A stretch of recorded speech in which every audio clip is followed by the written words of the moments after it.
पीठ भिजवताना काय करायचं की जेवढं आपण जास्त वेळ पीठ भिजू ना, म्हणजे अगदी थोडं थोडं थोडं थोडं पाणी घालून आपल्याला म्हणजे जेवढं जास्त वेळ पीठ भिजवता येईल ना, खूप पातळ पण खूप घट्ट पण नाही करायचं, एकदम असं मऊ मऊ झालं पाहिजे.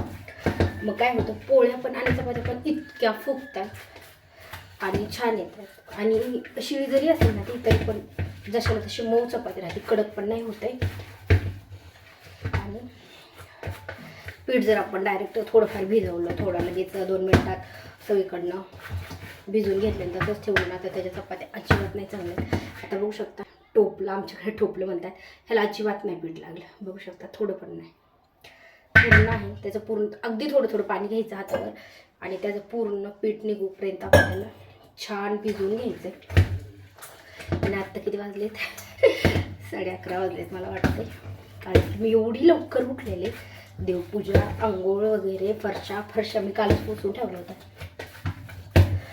तरी पण ह्या फक्त ॲलर्जीमुळे मला एवढा वेळ लागतोय स्वयंपाक बनवायला, कारण की मी थोडा स्वयंपाक बनवते, थोडा वेळ थांबते. आत्ता मी आमटी टाकल्याच्या नंतर पण बराच वेळ थांबले होते, कारण इतका शिंका येत होत्या आणि त्रास होत होता. आता पीठ भिजले, मला अजून पण त्रास व्हायला लागला. त्यामुळे अजून थोडा वेळ पीठ भिजूस तर थांबणार आहे आणि मग नंतर पोळ्या लाटणार आहे. काय आहे शंभू केली? शंभू केली तू?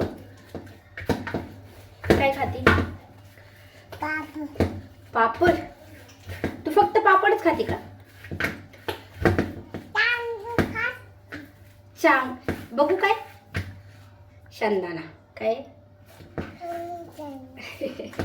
दादा कुठे? कुठे दादा? तू कुठे गेलती मग अशी दादा सोबत आणि काका सोबत कुठे गेलती?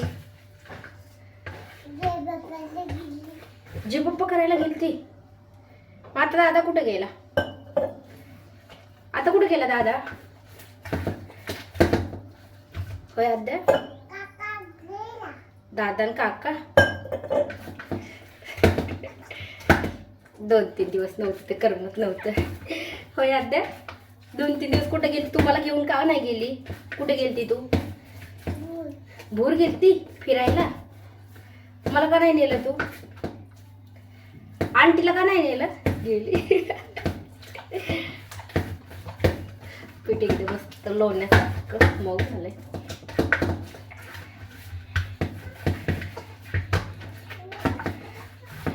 तुम्हाला बॅक कॅमेराने दाखवते, असं नाही जास्त दिसणार आहे. बघू शकता एकदम लोण्यासारखं मऊ मस्त झालंय. आणि ह्याला पण बघू शकता सगळं पीठ आहे ते निघले. आता त्याला फक्त आपल्याला पीठ लाटताना लागेल तसं थोडंसं काढूयात आणि याला फक्त 5 ते 10 मिनटं भिजू द्यायचे, खूप जास्त वेळ पण नाही भिजू द्यायचं. सो बघू शकता एकदम मस्त झाली आमटी, मस्त कसं कट आलं. आता ह्याला ना आपण थोडीशी कोथिंबीर टाकूयात. मी तशी थोडीशी ना मसाला असतो ना मिक्सरला लावताना, तर मी तशी थोडीशी त्याच्यामध्ये मसाल्यामध्ये पण टाकली होती. पण म्हटलं आता वरतून थोडीशी टाकली ना तर छान दिसती, नाही तर टेस्टीला तर खूप भारी झाली. कारण की आपण जेव्हा मसाल्यामध्ये टाकतो ना कोथिंबीर, तेव्हा आमटी खूप छान होती. कोणती पण आपण आमटी काढायची असेल एकदम मस्त. त्याला कोथिंबीर टाकली म्हणून फक्त 2-3 मिनटं उकळू देते, नाहीतर आपली आमटी छान शिजली. हे बघू शकता मसाला, कारण की काय होतंय मिक्सरचं भांडं आहे ना, त्यात निघतच नाही काही काही मसाला आहे तो. सो आत्ता 2-3 मिनटाला छान उकळी येऊ देऊयात. सो आपली आत्ता आमटी, भात आणि बटाट्याची भाजी आहे ती झालेली आहे. आणि आत्ता करते मी पोळ्या. तर बघू शकता ही पोळी आहे म्हणजे किती चांगली फुगते. एकदम सगळ्या पोळ्या आहेत ना म्हणजे ह्याच्यापेक्षा पण छान फुगत आहेत. पण ह्यावेळेस काय झालं की थोडंसं माझ्याकडनं जे पुरण आहे ते थोडंसं जास्त गोड झालं त्याच्यामुळे, नाहीतर मग एकदम ह्याच्यापेक्षा पण इतक्या छान पोळ्या येतात. तर तुम्हाला तरी दाखवले आत्ता राहिलेल्या पोळ्या आहेत. बघू शकता एकदम मस्त फुगली. सो ह्याचा एक व्हिडिओ, सो मी ह्याच्या अगोदरचा एक व्हिडिओ आहे म्हणजे पाडव्याचाच आहे, तो खूप माझ्याकडनं मोठा झाला होता. त्याच्यामुळे मग मी एक पार्ट 1 केलेला आहे, तो चॅनलवरती अपलोड केला आहे. आणि आत्ता हा पार्ट 2, कारण की व्हिडिओ खूप मोठा झाला होता आणि माझ्याकडे आत्ता एडिटिंग करायला पण जास्त व्हिडिओ नव्हता, म्हणून म्हटलं चला आता हा पार्ट 2 करूयात. सो आत्ता मी लाटून घेते पोळ्या. सो जेवढ्या पोळ्या होतील तेवढ्या पोळ्या करणार आहे, कारण की मी पुरण थोडंसंच घातलं होतं आणि मग राहिलेल्या आहे त्या चपात्या बनवणार आहे. आणि आमटीसोबत तर ना पोळीपेक्षा चपातीच खूप भारी लागते. आणि रुद्रांश जास्त करून त्याला पोळी पण नाही आवडत आहे, चपातीच आवडते. की पोळी कधी खातो पुरणपोळी? कधी खातो? आत्तापर्यंत त्यांनी फक्त एकदा खाल्ली असेल पुरणपोळी, फक्त एकदा खाल्ली एवढ्या दिवसामध्ये. आणि राहिलेल्या आहेत त्या चपात्या बनवून घेते. सो तुम्ही जर चॅनलवरती नवीन असाल तर चॅनलला नक्की सबस्क्राईब करा. त्या साईडला बेल आयकॉन आहे ते पण क्लिक करा, जेणेकरून माझ्या प्रत्येक नवीन व्हिडिओचं नोटिफिकेशन सगळ्यात आधी तुम्हाला भेटेल. आणि बघू शकता ही पण पोळी आहे ते एकदम मस्त फुगली आहे. आणि आत्ता राहिले होते फक्त पापड आणि भजी करायचे, म्हणजे मी पोळ्या लाटल्याच्या नंतर करणार आहे. आणि आत्ता मला व्हिडिओ एडिटिंग करायला उशीर झाला आहे. सो 5 वाजलेत आणि अजून एडिटिंग करायचं आहे, अपलोड करायचं आहे. सो आत्ता चहा वगैरे झाला आणि आत्ता रुद्रांची आज सुट्टी. सो आत्ता 2 दिवस सुट्ट्या होत्या, म्हणजे शनिवारी आणि रविवारी 2 दिवस सुट्टी होती. तर आता सोमवारपासून परत त्याचे पेपर चालू होत आहेत. पेपर तर लई चालू झाले, की पहिला पेपर आणि दुसरा पेपर. किती पेपर झाले आतापर्यंत तुझे? 2. काय काय केलं 2 पेपरमध्ये? काय काय विचारलं वेसने?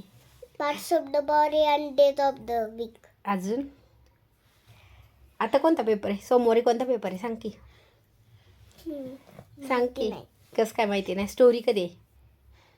Poem story? स्टोरीचा पेपर तर आज नाही ग. आजच आहे होय? आज नाही, आज रविवार आहे. आज नाही, सोमवारी आहे. सो राहिलेल्या पोळ्या आहेत त्या पोळ्या करून घेते. आणि पोळ्या झाल्याच्या नंतर भजे आणि पापड एवढंच राहिलं होतं. आणि गुळवणी ते पण कधी करत असते, कधी नसते करत आहे. तर म्हटलं चला एवढा स्वयंपाक आहे तो करून घेऊयात. आणि पूजा पण झालेली. सो ह्याचा पहिला पार्ट बघितला नसेल तर नक्की बघा आणि व्हिडिओ आवडल्यास लाईक करा. आणि आत्ता दुसरा पार्ट हा आहे. सो माझ्याकडे जास्त व्हिडिओ नव्हता, म्हणून मी जेवढा आहे तेवढा एडिट करते. आणि आत्ता रुद्रांची परत सोमवारपासून पेपर चालू आहेत. तर कसं होतं सुट्टी दिवशी मी तर शनिवारी आणि रविवारी एक पण व्हिडिओ नाही काढला. तर म्हटलं आता चला परत सोमवारपासून काढूयात, कारण की माझ्याकडे हा पण होता व्हिडिओ एडिटिंग करायला. आणि अजून आपला एक व्हिडिओ एडिटिंग करायचं राहिला आहे, तो की आपल्या पुऱ्याचा बनवलेला आहे मी, तो पण लवकरच अपलोड करते. तर बघू शकता भजी पण मस्त झालेत. पापड मी अगोदरच काढून घेतलेत. आणि हा आहे पुरणपोळीचा स्वयंपाक. नैवेद्य दाखवलं तेच ताट मग आता जेवायला घेते. देवाला नैवेद्य दाखवायचं असतं. हां, आणि मग तेच आपल्याला परत जेवायला घ्यायचं असतं की नाही. सो नंतर ते जेवायला घेतलं. बघू शकता मस्त पोळ्या पण छान झाल्यात आणि सगळा स्वयंपाक एकदम मस्त झाला.